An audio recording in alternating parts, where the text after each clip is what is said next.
Bag-ong bagyo mosulod sa Philippine Area of Responsibility karong adlaw.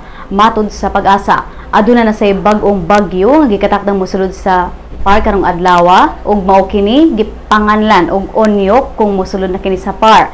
Nahimutang kini sa 1,425 kilometers east-southeast sa Mindanao.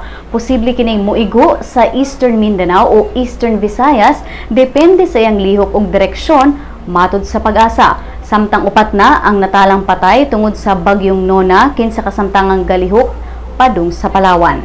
Ang mga namatay mao sila si Pascual Ancente Jr., 31 anyos, taga Northern Samar; si Tessie Villanueva Baladad, 38 anyos, taga Lupi de Vega, Northern Samar; Abondio Belo, 83 anyos, Lope de Vega, Northern Samar; ug Jason Blesario, 28 anyos, taga Matuginaw, Samar.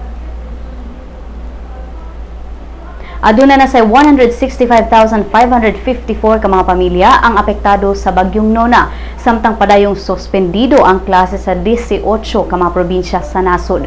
Matud na sa National Disaster Risk Reduction and Management Council. Wala say kuryente o communication line sa Northern Samar diin una nga milandfall ang bagyong Nona. Nagpadala na ang gobyerno og response team sa mga apektadong lugar. Bisitahan lang ang www.sunstar.com.ph alang sa dugang detalye.